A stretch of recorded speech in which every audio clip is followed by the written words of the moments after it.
Holy shit, what a pay-per-view. Damn. AEW Full Gear is in the books, y'all. It just ended literally seconds ago, and wow, that was something. Got a lot of opinions on the show. The main event was just extremely over the top. It was crazy. Moxley and Omega closed the show, and it got nuts and crazy and violent, maybe to a little bit of an overboard degree, but I certainly appreciate the effort, and as crazy as it all was, I think it really helped the pay-per-view. I enjoyed the show.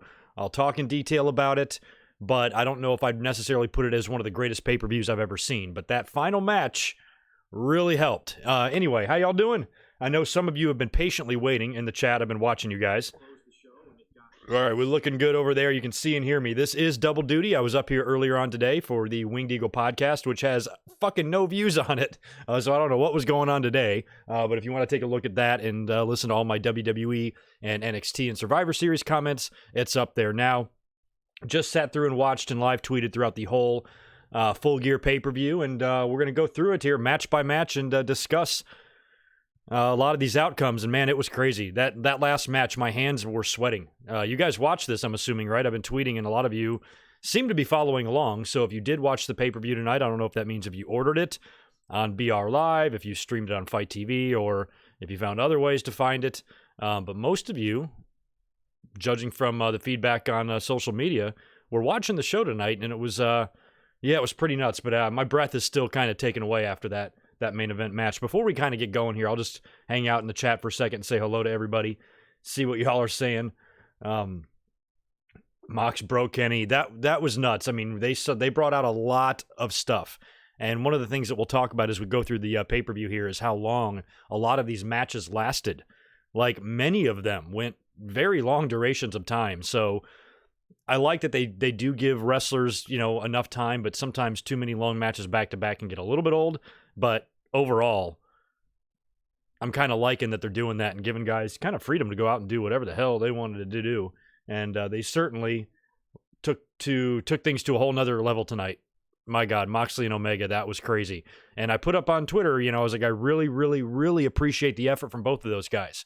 Because when you're going out there and you're stabbing yourself with barbed wire, when you're taking splashes on hardwood, when you're dragging your shirtless body over broken glass, I ain't going to shit on you, if you're willing to go through that. But those type of matches, I don't need to see a lot. And that whole feud has been really gnarly. They started with the DDT through the glass table on Dynamite, and things escalated, and they damn near killed each other. Luckily, nobody did die in the main event here. So it's that type of violence, that over the top where they're bringing out just props, barbed wire trampolines, and all sorts of crazy shit. Those are the type of matches that I need to see on extreme rare occasions. I do not need to see that a lot. I don't really like it that much because it was making me kind of turn away a few times, but it made for a lot of drama. It made for a really fun and crazy main event to Full Gear. So most of you I didn't put up a Twitter poll. I meant to. I literally forgot because I've been waiting for the show to go off the air and go live here. And I meant just to see what you guys thought of the show. I'll check other folks' Twitter polls out. But from what I could tell, most people thought it was okay. Like I said, I think this match is really going to help the overall rating with the audience, in terms of how they grade this show. But I want to thank everybody that is in here now, only about 100 people or so. I know that everybody is probably online right now doing a Full Gear review, so I know you've got options, so I appreciate you hanging out with me. I will make this audio available on my website. I still need to do that for today's Winged Eagle as well, so in just a couple hours, check back on my website. You'll be able to download both audios and find them on the podcast sites. And other than that, I want to just kind of discuss this stuff while it's fresh in my mind, because I did really enjoy all of the matches, but there were, a few issues here or there, which we will talk about. Let's backtrack and start all the way with the pre-show. The pre-show only had one match on it. It was, of course, Britt Baker taking on Priestley. They have been setting this up for a while, and I absolutely loved the package they did on Britt Baker. I think it was on Dark last week, where she talked about this rivalry. She talked about the concussion at Fyter Fest, and just really good stuff, calling B a piece of shit, and telling her that she's going to rip her fucking jaw off, and really just good stuff. You believed it, and it was really presented well, and really presented Britt Baker as a star. And I knew that she was going to go in there and take out B. Priestley. She had to. She wasn't going to lose this. And I think Britt Baker will eventually probably defeat whatever heel beats Riho for the title whenever we get to that point. But after Brie is done disposing and tapping out Britt, excuse me, Brandy and Awesome Kong come out to the ring. Now, we don't know what the hell's been going on with Brandy. She's been teasing that she's been aligning herself with Awesome Kong in recent video packages, but it's real weird, and I don't like it, and I don't know what's going on with her. It's real cringy. Even when she was out there in the ring, she was, very concerned about adjusting her outfit and her veil and everything, and I don't know what this is even all about. Not a big fan of it, and they brought a knife in the ring, which I don't know how I feel about that either. The knife was used to cut the hair of B. Priestley, so I don't know if this means that she can put spells on people or if this is supposed to be some supernatural gimmick. I think that when you hear stories about All Elite Wrestling giving talent creative freedom, that can be a very big positive, but it can't be all positive, and there are going to be some negatives there. And when you do allow some talent to come up with their own shit, not everybody's going to hit a home run, and some people are going to come up with dumb shit. And if any of this is Brandy's idea, or if this is all kind of Brandy's creation, so far, I ain't a fan. But anyway, they cut the girl's hair, and who knows what they're going to do with it from here. But Brandy is now with Awesome Kong.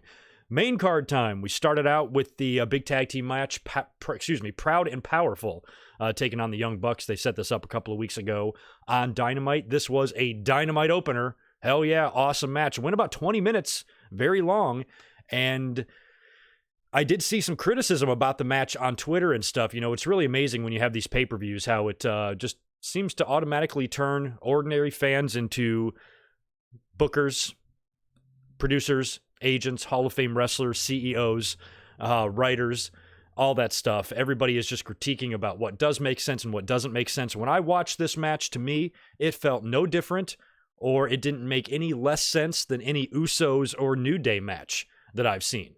Those guys would get pretty nuts as well, and none of us were making those criticisms. So I think people are really just nitpicking a little hard on AEW. I saw no issues with this match. For a wrestling fan of 40 plus years, I'm not going to sit there and pick apart every single aspect of this match. I've been watching wrestling a long time, and I had no problem with it. I thought it was a great opener.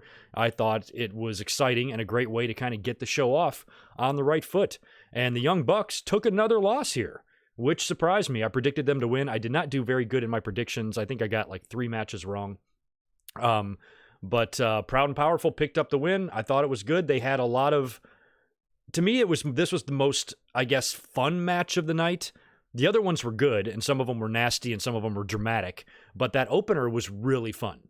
All I got to say about it, just fun. And the Bucks dropped another one, which was surprising. Next up, we had Hangman Page taking on Pac. This was another really good one. Fantastic match. Crazy spots. One of my favorites, I think, was the Brainbuster on the outside of the ring. Was that my phone? The Brainbuster that Pac delivered to Page on the outside of the ring onto the chair, which was insane. We had nice top rope moonsault from Adam Page onto the floor, stiff-ass kicks and strikes all throughout the entire match. We had Adam Page countering a nut shot attempt and hit 2 of his discus forearm moves and right into his finisher for the 3 count. Now, I did predict this match wrong. I thought Pac would win because he is on a roll. He is undefeated in singles, but at the same time, Page was desperate for a win. And when you look at these win-loss records, and them structuring everything like this, you have to start looking at that. And I am viewing AEW, when you look at a match and you think of who should win a match, I look at these matches in AEW different than in WWE. In WWE, I literally don't give a shit who wins and who needs to win and who's buried and all that stuff. But these win-loss records in AEW does kind of force you to think a little bit further into it, and Hangman did need a win. He needed one bad. Pac can bounce right back from this, and it gives Hangman a quality win because, don't forget, he was the challenger for the first ever AEW champion just a pay-per-view ago. So I think it was a good win for him. I kind of was smelling a heel turn. He even thought maybe he would go heel in the main event when he appeared with the Young Bucks in the Omega and Moxley match, but I guess they're going to kind of keep him on the same path here. Seems like something about his character is missing with me, even though I like him. And I enjoy his matches, enjoy all his matches. I like Pac more. But still, probably a good idea or a good decision to give Page the victory in that match. Next up, we had Shawn Spears taking on Joey Janela. No doubt in my mind whatsoever, I would have, even though I don't like the people that freak out about wrestlers like Joey Janela and Orange Cassidy and shit like that, I think they're way over the top and they got no business hating on those guys like that. Even with that said, I would have been mortified if Joey Janela picked up a win here over Shawn Spears. Shawn Spears is a wrestler, a trained wrestler, been doing it for a long time with a Hall of Fame manager. He's bigger, he's stronger, he's better in every single category than Joey Janela, every single one. And if Janela would have pulled out some fluke victory here, I would have considered that a Shawn Spears burial, for sure. So the right man won there, although Janela put up a hell of a fight. Really big hell of a fight. They got to the finish, saw Earl Hebner getting distracted when Shawn took off. Great spot here, very cagey, much like Tully, where Shawn took off the turnbuckle pad, seemingly to use it, but really just to get Earl distracted. Earl then picks up the pad, starts going fucking with that, and then Tully comes up on the ring apron and is able to distract Janela because Janela's got Spears in a compromising position. They wind up outside of the ring with Earl distracted, and Spears picks up Janela. Tully's on the ring steps, and he jumps off and gives him the spike pile driver, the old Tully and Arn finisher from back in the day. Great shit. I marked out in my chair for that. As somebody that grew up watching Tully Anderson wrestle, that was very cool to see him do that. I think one of my favorite spots, too, in the match was when Spears tied Joey Janela's hair in the tag rope. He kind of had him in the ring or in the corner, climbed up on the ropes and just started wrapping the tag rope around his hair. That was fantastic. So that was a pretty good little match. I might have put Shawn Spears over just a hair stronger than they did, maybe not needing so much help from Tully to get the win there, because it did take a Tully distraction and the spike pile driver and all of that for Spears to hit the Death Valley driver for the win. So maybe just beat him a little bit more straight up. I would have preferred, but at the end of the day, that's a nitpick, and I don't have a whole lot of problems with that match. Probably my least favorite match on the show, believe it or not, was the triple threat tag. Didn't really like it. So they had SCU, who just won the belts. They were defending against the two runner-ups in the tag team tournament, which is kind of strange. But I thought on paper this was going to be a really fun match. But I think there's almost like too much good talent in that ring or something. It was, the offense was slightly sloppy here or there, and I guess I just didn't like it as much as some of the other tag team matches I've seen in AEW, because a lot of I loved the entire tournament. I loved the finals of the tournament, and I've loved every tag team match that they've had on TV since Dynamite's been airing. But this one was probably my least favorite of all of them, and the least favorite on the show. But I did predict SCU to retain, because why would they drop it right after winning it like that? They did pick up the victory, and after the match, we had the lights going out, and when they came back on, you had a second Pentagon in there, Pentagon Trace or whatever, and he takes out both Lucha Bros, pulls off the mask to reveal that it's Christopher Daniels, who apparently has resurrected his Fallen Angel gimmick, which is kind of cool. But I kind of had a feeling that we might see Daniels again. I actually speculated, I think, last week on the podcast that maybe when he did come back, he could go heel, maybe turn on SCU, and the opposite of that happened. He came back, but one little nitpick, one little minor critique of this is that I'm kind of getting tired of the lights out, on AEW. How many times have they done this? When the lights go out and they come back on, it should usually in wrestling be a pretty big surprise. And this is at least the third time they've done this to where it's kind of fallen flat. With the Dark Order, and then Cody a few weeks ago, and now this. And Daniels has only been out like 3 weeks since the Lucha Brothers jumped him in the tag team tournament, put him out of action. It's not like he was out a year or anything like that. So I think he, could have, Jericho showed up dressed as him as Pentagon as well, right? Didn't he at one of the pay-per-views? So it's something that we've kind of already seen, and I thought they could have just done it in a different way, really. But glad to see Daniels back and part of the group there, and I still don't know what the future of SCU holds. Reading some of the chat here real quick. Yeah, that was amazing. Oh yeah, I'm taking nothing away from Brandy's beauty, but I'm not sure if her creative beauty is quite as strong as her physical beauty, because that's some funky shit going on there. We had the women's match up next. I guess this was the 268th encounter between these two or something. excuse me, between Riho and Emi Sakura. And Riho did pick up the win here. I predicted her to, again, much like SCU and Jericho for that matter. She just won the title. And I think since all of your champions are newly crowned and have just been awarded with those titles, I wouldn't really take it off anyone yet, which put them in a weird dilemma for a pay-per-view. You know, not going to do any title changes. You had to make that up in other ways, and I think it's pretty safe to say that they did that in the main event. But this one was pretty good. These two know each other, you know, extremely well, and nice little show of respect at the end after Riho won, and it was all smiles and all love and happiness in that match. But again, I probably did enjoy it a tiny bit more than the tag match, as crazy as that sounds. But you know, when I look at the women's division in AEW, when you compare that to anywhere in WWE, especially NXT, not even close. They got some work to do in that division, but they're a new company. You know, they'll get some more women in there as we go. The next match up was the big title match. Now, I kind of forgot that Moxley and Omega was this non-sanctioned shit, so I think a lot of people knew that Moxley and Omega was going to close the show. I did not. I didn't know that. So I thought that Mox and Omega would be up next. So when they started running the video package for Cody and Jericho, I'm like, oh shit, this match is right now. Well, this changes everything. You know, now I was nervous that if this match was going to go on last, I didn't see Cody winning the title. You know, and when I was trying to think of all the different finishes they could do, one finish that we discussed on the podcast was the possibility of maybe a DQ or some sort of a schmaz. And I'm like, I don't know if AEW wants to do that, especially with NXT really gaining some ground on them in the ratings this week. They really want to have something big happen on the show, which makes me wonder if the finish here was something, an audible that was called earlier today, or not. But if they were going to do some sort of a non-finish or a time limit draw or a disqualification or whatever, they might do it now since it's not the main event and you're not closing the show with that, angering a bunch of people where they're shutting off the pay-per-view pissed that you got a non-finish, especially after what we saw at Hell in a Cell a few weeks ago.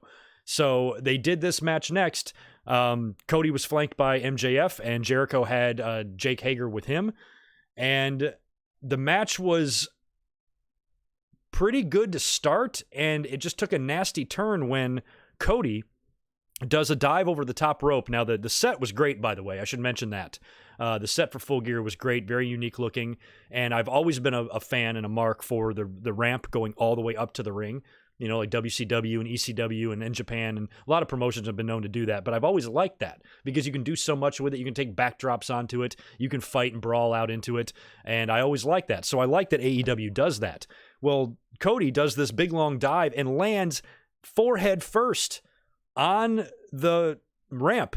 Now, the ramp, to me, based on how it looks up close and the sound that the wrestlers make when they hit it, I think it's that hard rubber stuff, you know, those mats you can put like down in your garage. But still, you know, those things are not soft, you know, maybe a tiny bit softer than metal, but still hard as shit. So Cody took that headfirst dive and just gashed right over his eye. Real bad. And it was, you know, they showed a close-up. He was bleeding like crazy as soon as he hit. He did not blade. It was definitely hard way because there was just no way. His head smacked right on that. And they did a close-up of his forehead, and I swear to God, he had skin hanging off the top of his head. And it freaked me out. And I'm like, man, I thought that we could have a legit stoppage here because when I saw that, I'm like, he's going to be bleeding. He's going to tear off half of his forehead. He's going to need to be hospitalized. He's going to lose pints of blood. And somehow the wrestling gods must have been looking down on Cody and all of us because the blood stayed relatively under control. I mean, it was there and there was a lot of it, but it wasn't nearly as bad as what Dustin did, you know, back a couple pay-per-views ago. So he got lucky because he literally, and that's why I think that hard rubber mat, it did more of a tearing on his head than cutting like metal might.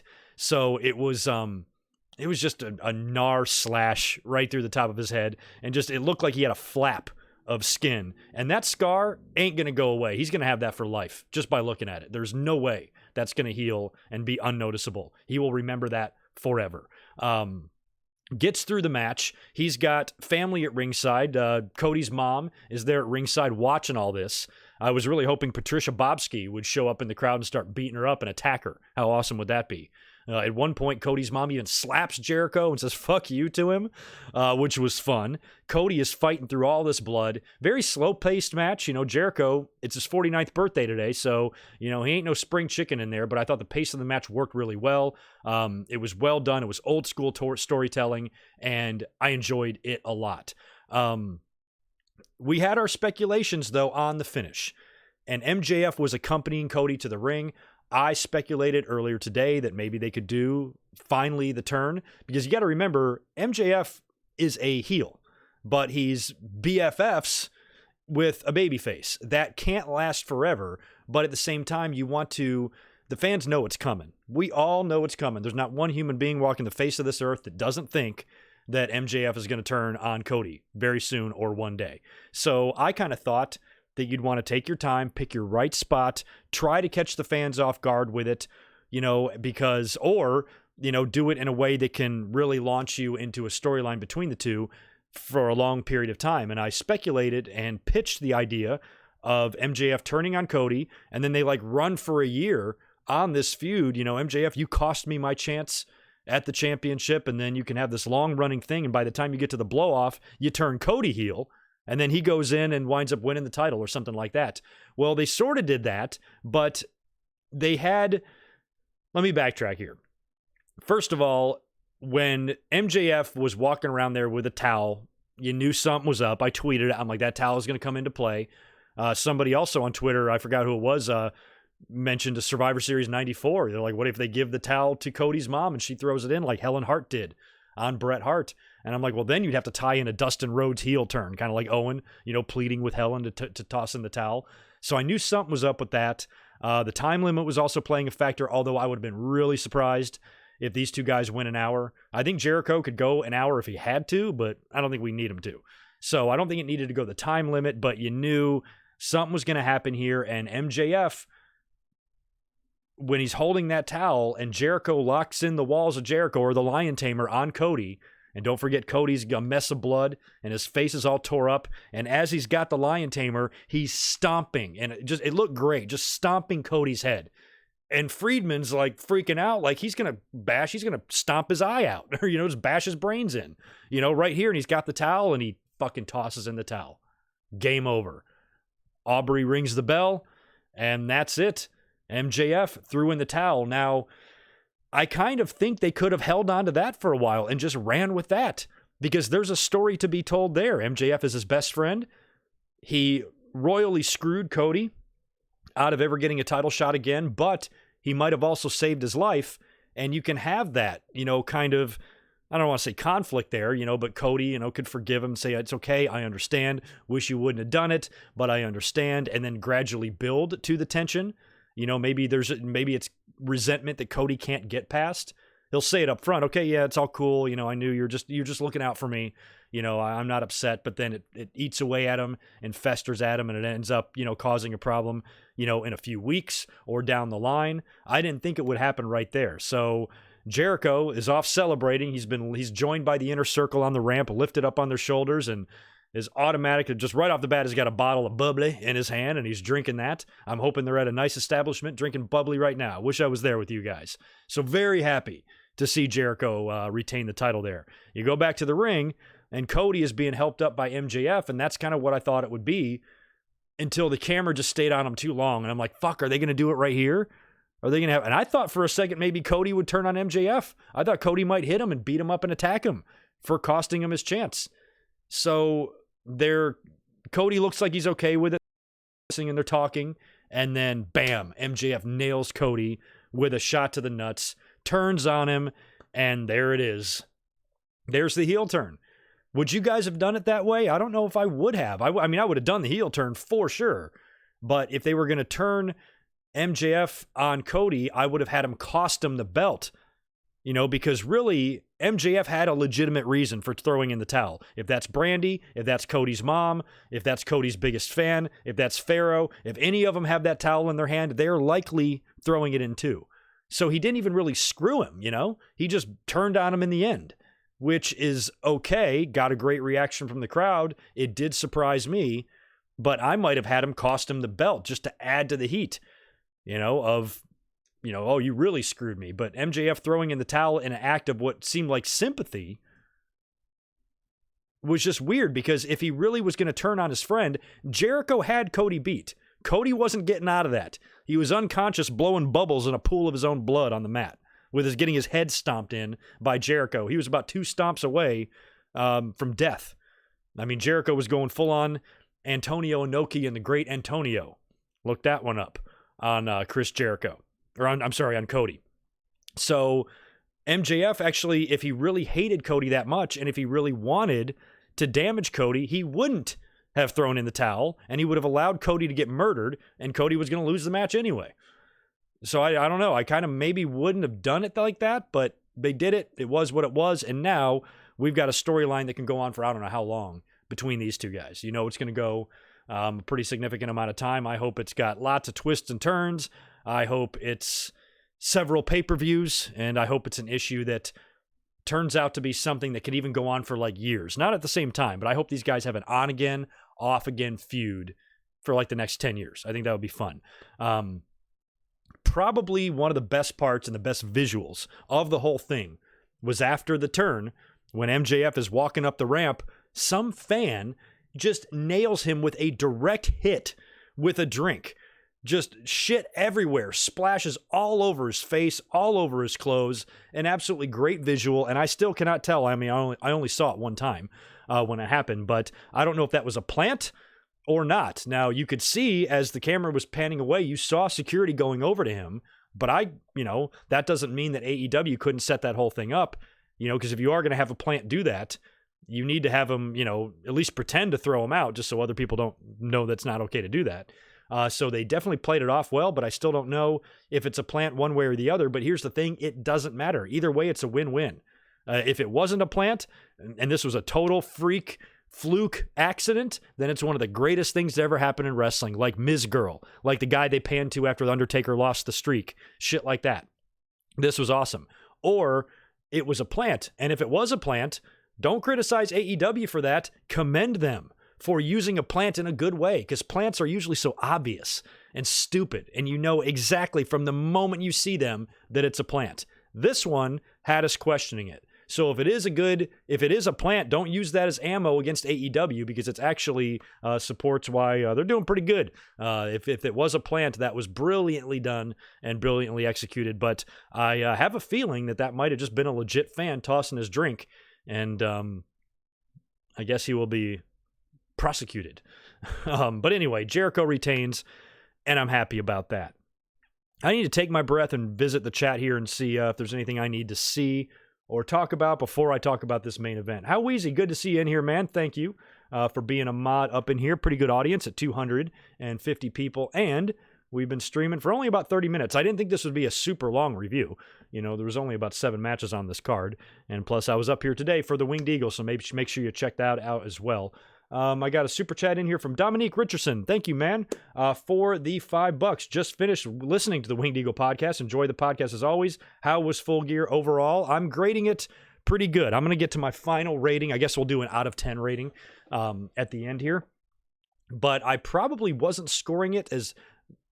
I mean, I didn't dislike the show at all, but I wasn't going to give it like some crazy good grade up until that main event, which was just complete insanity. So anyway, we've got Jon Moxley versus Kenny Omega. Oh, you know what? I forgot to even mention, we did have 3 judges. Let me backtrack here for a second. In the Cody versus Jericho match, we had Arn Anderson, Dean Malenko, and Great Muta being the judges for this thing. So in the event that it did go to a time limit draw, they would be the deciding factor. And there was a cool little face-off between Jericho and Malenko in that. Malenko apparently has been suffering from Parkinson's. That sucks. You could even see his hand shaking a little bit there. But the history between those two, Jericho's 1,004 holds, Dean taking off the Cycloplay mask at Halloween Havoc in WCW was just great shit, man. So much history there. So I really like that little face-off between the two of them. Sorry, just wanted to backtrack and say that. But anyway, now we are on to Mox and Omega. This match was bonkers. Absolutely bonkers. And I guess I should have expected that. I should have known that it was going to be bonkers. Why did I think it would not be bonkers? And I've been also mentioning when watching the interaction between these two guys on TV lately, that I said that as soon as this crazy feud between the two of them is over, I think that they're going to be allies. I think they're going to eventually do some sort of a, maybe not a team, but they're going to have respect, like a mutual respect type of thing for each other. And I think this definitely needed to be the blow off. You cannot go anywhere after something like this. You can't go anywhere. This is the end. You know, you can't drag somebody through broken glass and then think you're going to surprise us with more crazy shit in another match. This stuff's done. I think it started out with just a lot of barbed wire stuff. You had the barbed wire bat, you had the barbed wire broom. And there was one spot where by this point, both men are cut up. Moxley's got cuts behind his ears, on his head. Renee Young is tweeting during all of this, freaking out with the WTFs and holy shits and all that stuff. So she's probably losing her mind. Moxley's got blood on his back from the barbed wire spots all over the back of his neck, his ears, his head, his chest, their arms. Fucking horrible, man. And at one point, Moxley's laying, I think, like on his stomach on the ring mat. And Moxley takes the broom with the barbed wire and starts sweeping his back. I mean, at this point, I'm like squirming in my chair. My palms are sweaty. And I'm not eating mom spaghetti. And it was awful. And I was like freaking out. And that was only the beginning of it. Like literally only the beginning. If the blood and the barbed wire was not enough to make you cringe off your ass, Kenny Omega he goes under the ring and brings out this giant piece of plywood that just has a shitload of mouse traps attached to them. And I hashtagged, I'm Kenny Omega, welcome to Jackass, because they used to do that type of shit on Jackass. So they bring the mousetrap board or plank in the ring. They get that thing in there, and Omega is the one that takes the bump on it. He lands on the mousetraps, and they're going off. I can't believe I'm about to say this, because I think that these ultra-violent matches with these crazy props and these crazy weapons are really over the top. But you know what I would have done? I would have put a few more mousetraps on there. That's right. Greg Morgan, who doesn't even really give a shit about violent backyard wrestling crap, wants more mousetraps. I think that board could have had twice as many mousetraps than it did on there. It's lazy, AEW. I'm just kidding. He still landed on the mousetraps, and that was still crazy. And I'm not sure if we've seen mousetraps on a big stage yet. I'm certain we've seen mousetraps on the indies. I don't recall them turning up in WWE ever. And I don't think yet in AEW as well. But barbed wire and glass seems to be their thing. We had a big gold chain come out next, a little chain wrestling. It reminded me of the back in '95, they did the angle with Kama, who was the Godfather, who would turn out to be the Godfather in The Undertaker. And they stole the Undertaker's urn and they melted the urn down, and Kama made it into a necklace. Kind of looked like that. So they have this big gold chain in the ring, and they did the Dusty Rhodes Superstar Billy Graham spot where I don't even remember if it was Mox or Omega. Can't remember which one of them was hung over the rope with the chain. That was pretty cool. I think it was Omega that was being hung by Moxley. Just sadistic stuff. We then had Omega, top rope dive, suicide dive onto Moxley through a table on the outside of the ring. That was nuts. Then they bring out the broken glass. Kenny brings out, like, I guess it was a bag, but he pulls out one big shard of glass. And Jim Ross was saying that's the same glass from the table that they went through on Dynamite all those weeks ago. So he's got this big piece first, and he starts cutting Moxley's hands with it. And then he pulls out the bag that you would normally fill with thumbtacks, but instead of pouring thumbtacks out, he's pouring out broken glass. Now we got some fucking blood sport shit. So they got this glass all over the ring, and they both take bumps on it. Kenny Omega takes a back bump. I think Moxley does too. At one point, Moxley is in a submission, and he's got to crawl across the broken glass to reach the ropes. Their backs and their arms, they are just a mess, both of them. By this point, I'm shitting my pants. I'm standing up. I can't even sit down. I'm squirming. I'm sweaty. I'm freaking out. You know, I'm gritting my teeth. I'm absolutely losing my mind. You know, I'm like, this is just so effing crazy. So they do all of that. They've got the barbed wire. They've got the mouse traps. They've got the table bumps. They've got the broken glass. Now they're fighting up the ramp. And they go up to the ramp, and things are getting out of control up there. And it looked like the rest of the Elite was coming out, the Bucks and Hangman, to kind of talk Kenny Omega out of doing some serious damage to Moxley and like really hurting him. And they're like, no, don't do it, man. Don't do it. And then they kind of walk away, only to come back dragging this giant, what I called a barbed wire trampoline, but kind of like a barbed wire spider web. just this big square frame that just has barbed wire all the way across it, basically forming a mat. So they set that thing up off the ramp, and the two are battling up on the ramp, and I think we ended up hitting, a suplex, where both guys, basically a superplex from the ramp, where both guys land into the barbed wire trampoline, and they are literally buried in the barbed wire, just stuck to it. The camera is giving us close-ups of these guys' skin just sticking to this barbed wire as they're trying. I didn't even watch them. That's how crazy it was. I couldn't even watch when they were getting out of the barbed wire. To me, that was worse than taking the bump. I didn't want to see them try to squirm their way out of it, all the while just cutting and tearing themselves up more. So I was losing my mind. They eventually get out of the barbed wire trampoline, and now it's time for some human cornholing. They've got this big production light, this big circular light with an AEW logo in the middle, and Kenny Omega nails a spear onto Jon Moxley through the light, punching a hole right through that thing. So that's another holy shit moment. Deep breaths. Then they go all the way back to the ring. They find themselves back in the ring, and Moxley pulls out, I think, an ice pick. So we've had knives, ice picks, and mouse traps in the ring tonight. Oh, and broken glass. Is that what we want? He's got an ice pick out there, and then the ice pick might have came earlier. I think he just gets another knife or some scissors or some shit. Anyway, Moxley goes out to the outside of the ring and starts cutting the ring apron. You know how it's tied down with the strings, right? Goes all the way around the perimeter of the ring, cuts that shit up, rolls back the mat, rolls off the protective mat, the foam mat that's underneath that, rolls that back, exposing all of these wooden boards. Basically looks like they're wrestling on my back deck. And Jesus, Omega misses a Phoenix splash from the top rope and hits the hardwood fucking face first. Lots of near falls on this thing, lots of battling, and it's only like half of the ring. He only like peeled back the mat about halfway. So they had about a 5-minute match on this little triangle of wood here. Eventually, Moxley hits Omega with a paradigm shift onto the wood, onto the hardwood, and gets the 1-2-3 for the win. And I was out of breath. Absolutely brutal. The match went on and on and on. And I wasn't complaining, but I really expected the match to end probably 10 to 15 minutes earlier than it did. I know a lot of you who are hanging out here in the chat because I had, set the time to come up at 8 p.m. my time. And the show went about half an hour past that. And you guys were patiently waiting in the chat. Where are you? Where are you? I'm like, man, the show's still going on, man. So that main event, in my opinion, really, I guess, I don't want to say saved the pay-per-view, but helped it dramatically. I was already having a good time. I have no problem, since there's not a pay-per-view a month, shelling out the money to watch these pay-per-views every couple of months from AEW. They haven't really disappointed me yet.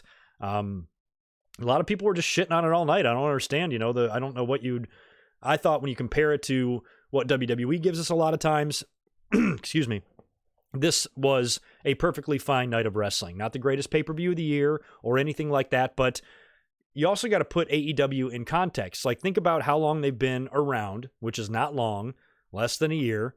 They've only been on TV for a few weeks and have only had a couple of shows. So far, I think they're doing fine. They could be doing a lot worse for an upstart company. They've got fan support. They've got money behind them. They have amazing production. They've got really great matches. They have fun wrestling shows. And in my mind, they've been delivering exactly what I kind of expected them to. What did you expect them to do? Beat Raw and SmackDown in the ratings every week? The first 5 weeks? No. It's going to be a slow start. They're going to do some things right. They're going to do some things wrong. And so far, what I have seen from them is not bad at all. So lay off them. Give them a break.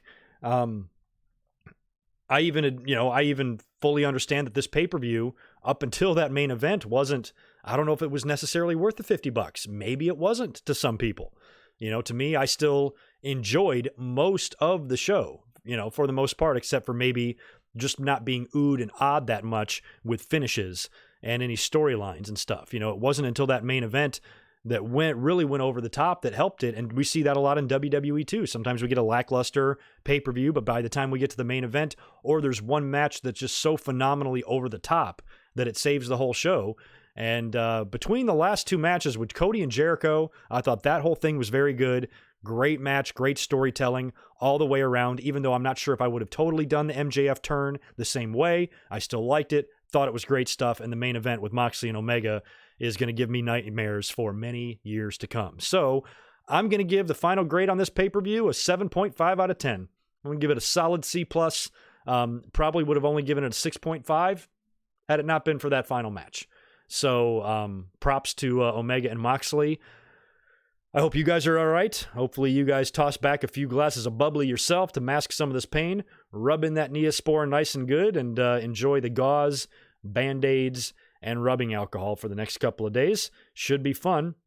And if anybody wants to rib them, just go get a nice bottle of gin or some citrus and just dump it all over the back of Kenny Omega if he's ever caught sleeping in the locker room.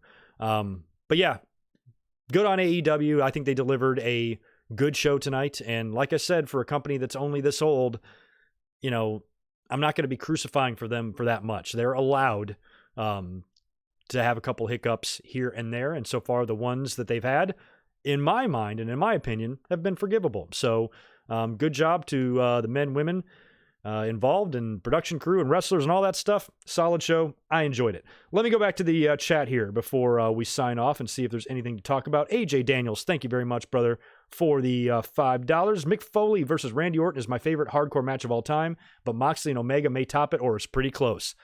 I remember I watched that Foley and Randy Orton match in a bar with my buddy Daniel. I was living down at the beach in North Carolina. For some reason, for that pay-per-view, I drove 2 hours out of town to go back to where I used to live and join him in a bar for that match. And there was a lot of people in there freaking out over that match because that was the first time I had ever seen a bareback thumbtack bump.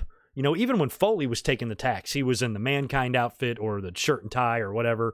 That match was a whole nother level. And I think solidified Randy as a player and somebody that can take it and can take the punishment. He was a badass ever since that night. Fond memories of that one myself. AJ Barry MK, good to see you in here, man. Thanks for the $2. Great show. I'll buy the VHS tape at Blockbuster. Yes, wait until it becomes a previously viewed movie because then they'll put all those tapes into like the $9 bin and you can probably pick it up for pretty cheap. That's free advice from GoodMicWork. I got a couple more in here. 2 more from Rob and Spaz. Let's see. Spaz will do you next. Never forget, Al Bundy scored 4 touchdowns in one game. Ross and Rachel were on a break. Terminator used to be cool. And the Spaz Phoenix podcast era has begun. Find me on Anchor, Spotify, and several others. Okay, so was your stuff not a podcast before? Nice. All right. Well, you can now find Spaz in audio form. Go check him out. I got one there from Spaz's Good People, and go subscribe to his channel, too. Who else did I miss? I got Rob in here. Thank you, brother, for the very generous super chat. You and Spaz both are awesome. I would not have done it tonight. Same towel spot, but play it longer. You're talking about the Cody Jericho match. Same towel spot, but play it longer with the upcoming Elite versus Inner Circle. Cody not trusting MJF anymore and not including him in the Elite. But happy anyway. Yeah, so you kind of echo me, Rob. I'm kind of the same way. I really thought they did a great job in the Jericho-Cody match, but if it was up to me, I would have held off on the MJF turn a little bit. Or if you were going to do it tonight, I would have had him like I said earlier, cost Jericho the title. Because it really does look like he saved his life. Jericho was getting his head stomped in. So if MJF really hates Cody, he would have let him die. Because he wasn't going to win the title then anyway. So I don't even know why if he's going to turn, why did he throw the towel in? If he was going to turn on Cody, then he needed to cost Cody the match. I definitely would have done it differently. But again, that's kind of a nitpick. I'm sure that Cody and MJF can have a brilliant feud off of this. It doesn't really matter how it starts. It matters how it goes and how it finishes. And I think the two of them can tell some fun stories on TV. And I'm looking forward to it. And like I said, in the podcast today, I want to see them go like a long time. I want to have them a long run. I want to see like a Daniel Bryan and Miz type of thing between the two and get to the point where when you finally do have the blow off, you can do all sorts of things and maybe even do a double turn and have MJF go babyface and try to capitalize on some of his great, mic skills and shit, and then have Cody be that evil heel with the executive role that's putting himself in matches and winning the title. That could be fun too. So lots of options for those two going forward, and I'm looking forward to it a lot. Should be good. See if there's anything else to talk about. Oh, John got hung. Thank you very much. Joshua Aparicio, thank you, man, for the $2. I appreciate it. I love AEW. They are what we need as wrestling fans. They're impressing so far. You know, if, you can tell that the wrestlers really care about giving the company a good show, too, because Moxley and Omega just went above and beyond. And like I said, too, they've got to come out with a hot show on Wednesday because NXT really closed the gap. Don't know if that's just going to be a 1 week gap close or if that's going to be a trend. And AEW has to keep it up, and that's good. I'm almost glad that NXT crept up so far just to ensure that AEW doesn't, phone in any episodes and they stay on top of it and keep providing, good quality shit on Wednesdays. Mike Witt, thank you for the $2. Surprised all the Elite guys lost tonight. Well, Hangman didn't, but no, I'm not that surprised. I guess I was surprised about the Bucks, was not surprised about Cody.